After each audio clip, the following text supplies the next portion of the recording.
Film की शुरुआत होती है सोयन से, जो अपने शहर अपनी मॉम की तबीयत पूछने के लिए जा रही थी, पर रास्ते में ही उसका फोन गुम हो जाता है। इसलिए घर आकर वो सबसे पहले घर का पुराना लैंडलाइन एक्टिवेट करती है और उससे अपने फोन पर कॉल करती है। पर फोन रिसीव करने वाला आदमी कहता है कि तुम्हारा फोन वापस करने के बदले मुझे इनाम चाहिए। ये सुनकर सोयन फोन काट देती है और डिसाइड करती है कि वो नया फोन ले लेगी। इतनी ही देर में जो लैंडलाइन उसने अभी एक्टिवेट किया था, उस पर किसी यंग सोक नामी लड़की की कॉल आती है, जो कह रही थी तुमने ठीक कहा था, मॉम के बारे में वो सच में बहुत बुरी है। सोयन उसकी बात समझ नहीं पाती और पता चलता है कि वो लड़की सोयन को सनही समझकर बात कर रही थी। सनही के बारे में तो सोयन को भी नहीं पता था, इसीलिए वो रॉन्ग नंबर बोलकर फोन काट देती है।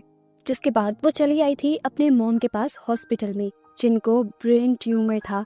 सोयन ज्यादा देर उनके पास नहीं रुकती क्योंकि वो उन्हें पसंद नहीं करती थी और अपनी डैड की मौत का जिम्मेदार उन्हें समझती थी, जो आज से 20 साल पहले 1999 में मर गए थे। फिर वो घर वापस आ जाती है और एक और बार उसे वही कॉल आती है योंग सियोक की, जिसे वो काट देती है। तभी घर पर उसे कुछ गिरने की आवाज आती है। देखने पर पता चला कि उनकी फैमिली पिक्चर गिरी थी, जिसके पीछे बेसमेंट का एक खुफिया रास्ता था। सीढ़ियों से नीचे उतरकर बेसमेंट में जाने पर उसे एक बॉक्स मिलता है, जिसके अंदर कुछ रिचुअल की चीजें थीं और उसी फोन वाली लड़की योंग सियोक की पिक्चर भी थी इसमें। और इस पिक्चर के पीछे डेट लिखी हुई थी 1999 की। इन रिचुअल की चीजों के बारे में जानने के लिए वो अपनी फैमिली फ्रेंड के पास जाती है और इस लड़की योंग सियोक के बारे में पूछती है, तो उसे पता चलता है कि ये लड़की भी 20 साल पहले मारी जा चुकी है। साथ ही उसे ये भी पता चलता है कि उसकी मॉम एक शेमन थी और उन्होंने ही सोयन की फैमिली को ये घर बेचा था। अब सोयन घर जब वापस आ रही होती है तो उसे सुनही नाम का स्टोर दिखता है। वो समझ आती है कि योंग सियोक जरूर इसी स्टोर पर कॉल करने की कोशिश कर रही थी। सोयन घर वापस आ जाती है और दोबारा उसे योंग सियोक की कॉल आती है, जो रोते हुए उसे बता रही थी कि मॉम मुझे जला देंगी। इतने में ही फोन एकदम से कट जाता है और दिखाया जाता है कि योंग सियोक की मॉम सच में उसे जलाने लगी है। लेकिन शॉकिंग चीज हम ये देखते हैं कि उस आग का धुआं सोयन की बेसमेंट से निकल रहा है।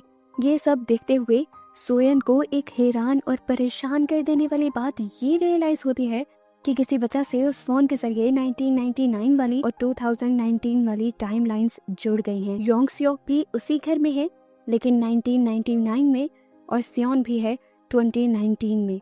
अगले दिन जब योंग सियोक की दोबारा सोयन को कॉल आती है तो यही बात सोयन उसे भी समझाने की कोशिश करती है। वो बताती है कि मुझे अपने घर पर तुम्हारी डायरी और तुम्हारी पिक्चर मिली है। बात अजीब है, शायद तुम यकीन न करो, लेकिन इस टाइम हम दोनों एक ही घर में हैं, लेकिन अलग अलग वक्त में। तुम 1999 में हो और मैं 2019 में। हम दोनों की टाइमलाइंस मिल चुकी हैं। अब क्योंकि योंग सियोक को उसकी बातें समझ नहीं आ रही थी तो वो रॉन्ग नंबर कहकर काटने की कोशिश करती है ये कॉल। तो सोयन फौरन उसे रोककर कहती है आज 18 अक्टूबर है। 18 अक्टूबर 1999 को एक बहुत बड़ा प्लेन क्रैश हुआ था।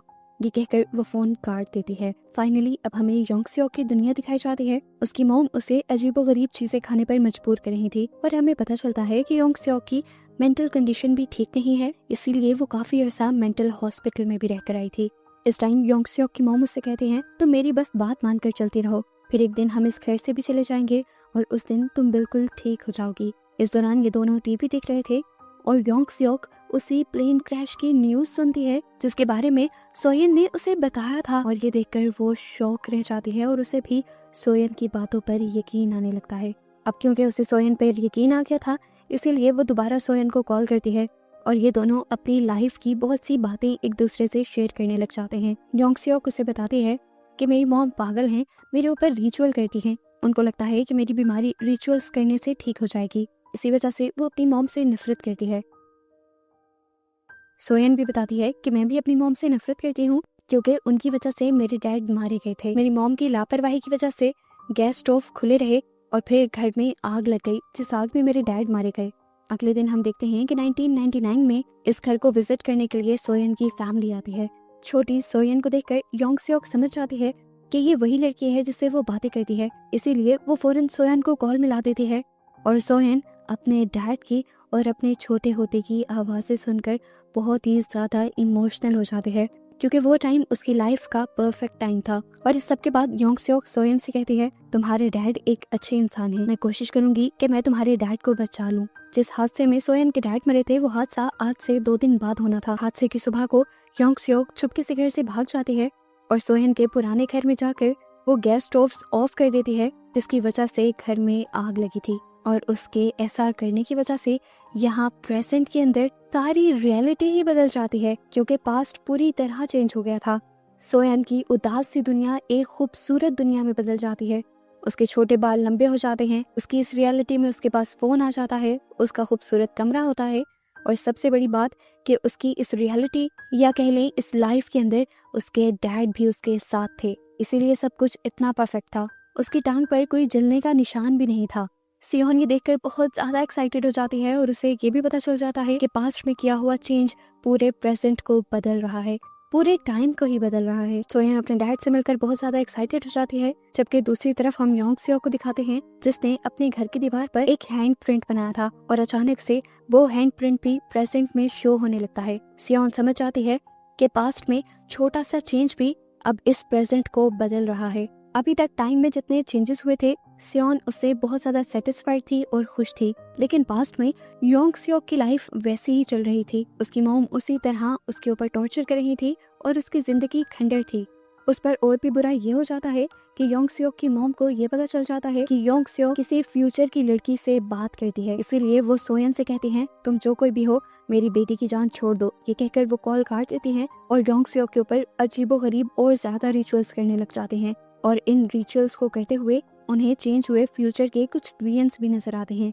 योंग सियोक की मॉम की धमकियां सुनने के बाद यहाँ सोयन इंटरनेट पर इस घर की पास्ट हिस्ट्री को सर्च करने लगती है और उसे तब योंग सियोक की मॉम के बारे में पता चलता है, जिन्हें आज के ही दिन अरेस्ट कर लिया गया था क्योंकि उन्होंने अपनी बेटी योंग सियोक का मर्डर कर दिया था ब्लैक मैजिक करते हुए। घबराकर सोयन योंग सियोक को कॉल करती है और उसे ये बात बता देती है कि आज तुम्हारी मॉम तुम्हें मार देंगी। इसी डर में योंग सियोक जाकर छुप जाती है और दिखाया जाता है कि सच में योंग सियोक की मॉम उसे मारने के लिए आ रही थी, लेकिन इससे पहले वो मार पाती योंग सियोक उनका हाथ पकड़ लेती है और उनसे पूछती है कि आप ऐसा क्यों कर रही हैं। तो मॉम उससे कहती हैं क्योंकि आगे चलकर तुम बहुत से लोगों के लिए खतरा बन जाओगी, इसीलिए आज तुम्हें मारना जरूरी है।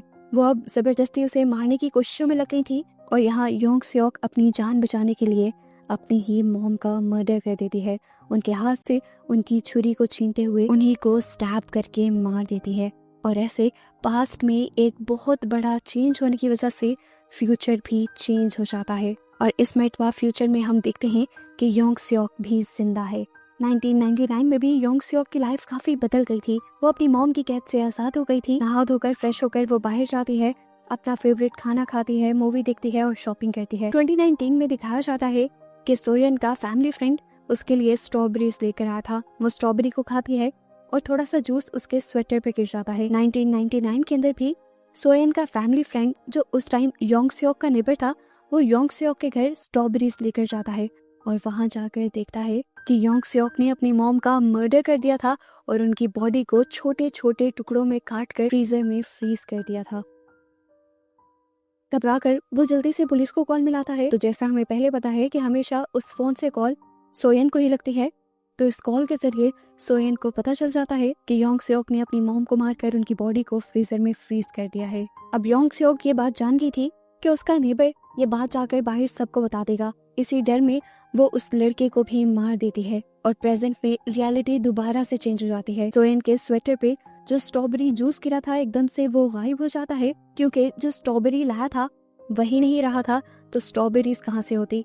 सोयन घबराकर बाहर जाकर देखती है तो पता चलता है कि अब उनके स्ट्रॉबेरी फॉर्म्स भी नहीं रहे थे, वो सारी जगह खंडर बन चुकी थी। इस खंडर बनी जगह से उसे पता चलता है कि 1999 में ही ये फॉर्म तो बंद हो गया था। घबराकर अब वो पुलिस स्टेशन जाती है और जाकर वो अपने अंकल के बारे में पूछती है। एक बूढ़ा सा ऑफिसर हैरान होकर पूछता है कि तुम्हें 20 साल पहले मरे हुए आदमी के बारे में क्यों जानना है। सियोन कहती है बस मुझे जानना है।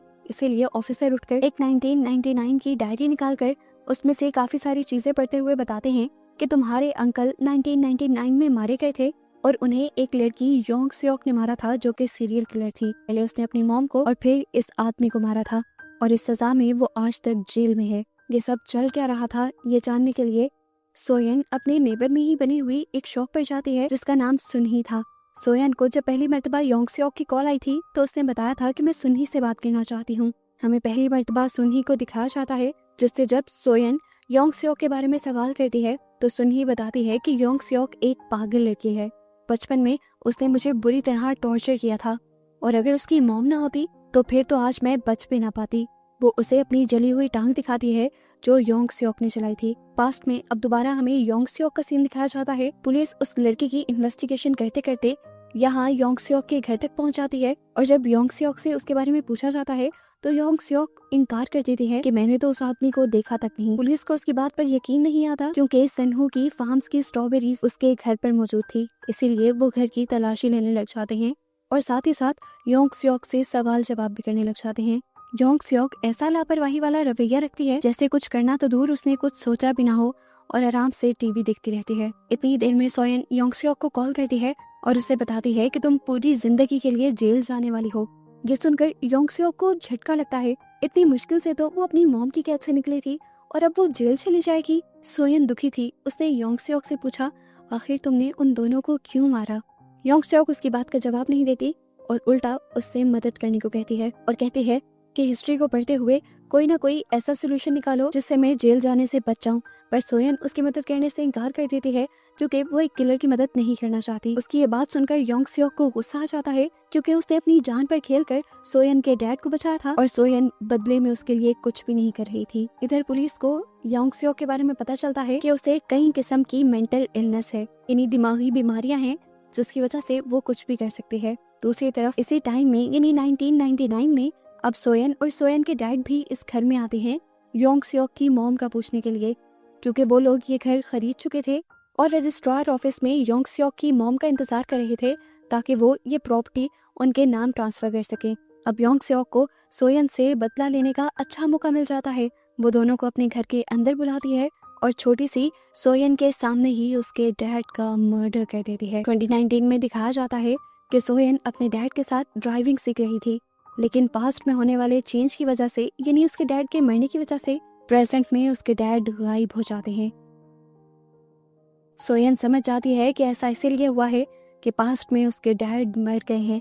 वो रोते हुए अपने उसी घर में आ जाती है और देखती है कि उसका घर दोबारा से खंडर बन गया है और इस मर्तबा तो इस घर में उसकी कोई चीज भी नहीं थी क्योंकि उसके डैड के मरते ही ये घर कभी उनके नाम ट्रांसफर हुआ ही नहीं था। हैरान कर देने वाली बात ये थी कि इस घर में अभी भी वो फोन रखा हुआ था और जमीन पर खून से लिखा हुआ था, सोयन इस फोन को उठाओ। सोयन फोन उठाकर जोर जोर से चिल्लाने लग जाती है कि आखिर क्यों किया ये तुमने मेरे साथ? योंग सियोक कहती है, मैंने तुम्हारी मदद की थी, तुमने मेरी मदद करने से मना किया तो बस मैंने अपना बदला ले लिया। अब 8 साल की छोटी बच्ची जो कि तुम ही हो वो मेरे सामने बैठी हुई है।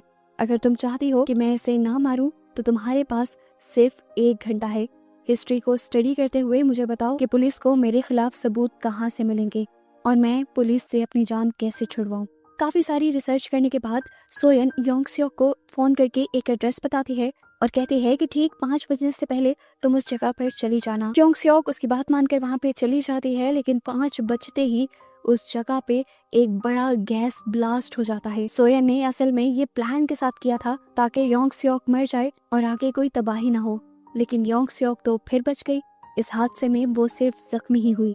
योंग सियोक घर आ जाती है और घर आती ही सोयन को कॉल करती है और कहती है कि तुमने मेरे साथ अच्छा नहीं किया, तुमने मुझे धोखा दिया है और अब इसका अंजाम देखना। वो गरम गरम खौलता हुआ पानी छोटी सोयन के ऊपर डाल देती है, जिसकी वजह से प्रेजेंट में भी सोयन को बहुत ज्यादा दर्द होता है और उसकी बॉडी पर नए मार्क्स आ जाते हैं। इसकी वजह हम जानते ही हैं कि जो कुछ पास्ट में चेंज हो रहा है उसका असर प्रेजेंट में भी हो रहा है। इसी टाइम पर पास्ट में सियोन के डैड के फोन पर एक मैसेज आता है उनकी वाइफ का। वो रजिस्ट्रार ऑफिस में उन सब का वेट कर रही थी और अब क्योंकि काफी देर तक वो वापस नहीं लौटे थे इसीलिए वो रजिस्ट्रार ऑफिसर को लेकर योंग सियोक के घर ही आने वाली थी। योंग सियोक की सारी बातें सुनकर सोयन से कहते हैं कि कुछ ही देर में तुम्हारी मॉम भी यहाँ आ जाएंगी, अगर तुम चाहती हो कि वो ना मरे तो मुझे ठीक इन्फॉर्मेशन देना इस बार। डरी हुई सोयन जल्दी से पुलिस स्टेशन जाती है और उस ऑफिसर की 1999 वाली डायरी चुरा लेती है, जिससे उसे पता चलता है कि पुलिस को योंग सियोक के बारे में उसकी नाइफ से पता चला था जो उन्हें जंक यार्ड से मिली थी। वो ये बात जल्दी से योंग सियोक को बताती है और योंग सियोक अब उस नाइफ समेत सारे ही सबूत मिटा देती है और पास्ट में होने वाले इस चेंज की वजह से फ्यूचर दोबारा से बदल जाता है। सोयन जब अपने घर वापस आती है तो देखती है कि ये घर अब दोबारा से नॉर्मल नहीं रहा था। ये घर योंग सियोक ने उन्हें बेचा ही नहीं था, अब ये घर योंग सियोक का ही था और इस घर के अंदर बहुत सारे फ्रिज थे जिनके अंदर उसने आज तक उन डेड बॉडीज को फ्रीज करके रखा हुआ था। 1999 के अंदर दिखाया जाता है कि योंग सियोक के घर पर सोयन की मॉम पुलिस को लेकर आ गई थी। पुलिस सोयन और उसके डैड के गुमने की इन्वेस्टिगेशन कर रहे थे। वो जब योंग सियोक से इस बारे में पूछते हैं तो योंग सियोक कहती है कि वो कब से यहाँ से जा चुकी हैं, लेकिन सोयन की मॉम को सोयन का यहाँ पर बैंक मिल जाता है और पुलिस वाले इस पूरे घर की तलाशी लेने लग जाते हैं। और इस दौरान योंग सियोक जरा सा भी नहीं घबराती और आराम से टीवी देखती रहती है। काफी देर की तलाशी के बाद भी सोयन और उसके डैड उन्हें यहाँ से नहीं मिलते, जबकि 2019 में हमें दिखाया जाता है कि इस टाइम जिस घर के अंदर सोयन थी उसी घर के अंदर योंग सियोक भी जिंदा थी और अब सोयन की मॉम उसी फोन को यूज करते हुए अपने हस्बैंड को कॉल मिलाने की कोशिश करती हैं, जो फोन हमेशा 2019 में सोयन को कॉल मिलाता है। और सोयन फोन को पकड़ते ही अपनी मॉम से कहती है, मॉम यहाँ से भाग जाए, नहीं तो वो लड़की आपको और इस ऑफिसर को मार देगी। सोयन की मॉम को ये रॉन्ग नंबर लगता है और वो यहाँ से जाने लगती है, लेकिन अगले ही सेकंड योंग सियोक ने उठकर उस ऑफिसर के ऊपर हमला करते हुए उसे मार दिया। सोयन की मॉम को समझ आ गई कि जो भी फोन पे था वो सच कह रहा था, इसीलिए वो अपने आप को बचाने के लिए उसी फोन के साथ एक रूम के अंदर अपने आप को बंद कर लेती हैं। जबकि प्रेजेंट में हमें दिखाया जाता है कि अचानक से किसी ने सोयन के ऊपर भी हमला कर दिया था। हमला करने वाली कोई और नहीं बल्कि योंग सियोक ही थी।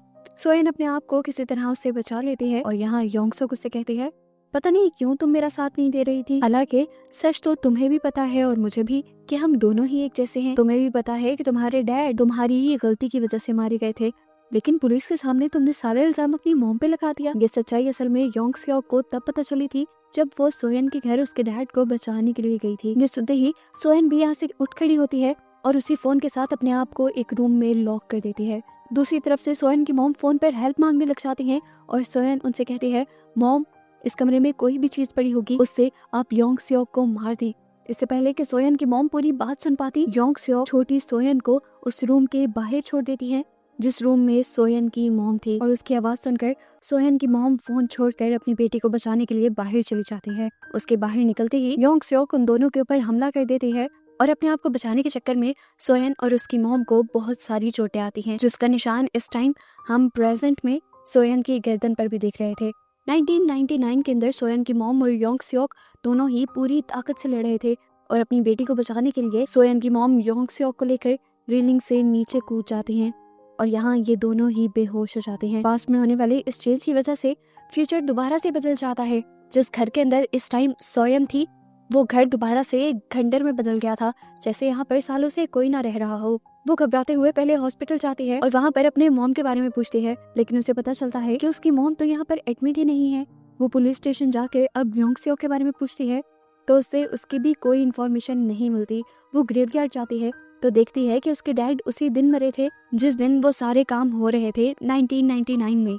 उसे लग रहा था कि अब उसकी मॉम भी मर गई, लेकिन थोड़ी देर में यहाँ पर उसकी मॉम उसे ढूंढते हुए आ जाती है और उससे डांटने लग जाती है क्योंकि इस टाइम उसका फोन बंद था। इस टाइम उनकी गर्दन और पूरे जिस्म पर काफी सारी पुरानी चोटों के निशान दिखाए जाते हैं, जिसका मतलब था कि उस दिन वो योंग सियोक से लड़ने के बाद जीत गई थी। सोयन उन्हें देखकर बहुत ज्यादा खुश हो जाती है, उनका हाथ पकड़ती है, हाथ चूमती है और गले लगाकर ये दोनों घर के लिए बढ़ जाते हैं। लेकिन आगे बढ़ते बढ़ते ही एकदम से रास्ते में ही सोयन की मॉम भी गायब हो जाती हैं। यानी पास्ट में फिर कुछ चेंज हुआ था जिसकी वजह से फ्यूचर बदल गया था। पता चला कि योंग सियोक उस दिन मरी नहीं थी, बस बेहोश हुई थी, जिसने उठते ही फिर सोयन की मॉम को मार दिया, जिसकी वजह से वो फ्यूचर से गायब हो गई थी। मूवी के फाइनल सीन के अंदर हम दोबारा बदली हुई सोयन को देखते हैं जो इस टाइम उसे घर की बेसमेंट के अंदर बंधी हुई थी। यानी कि जरूर योंग सियोक ने उसे किडनैप करके रखा था और अब वो उसे मारेगी या नहीं, इसी सस्पेंस के साथ ये मूवी यहाँ खत्म हो जाती है।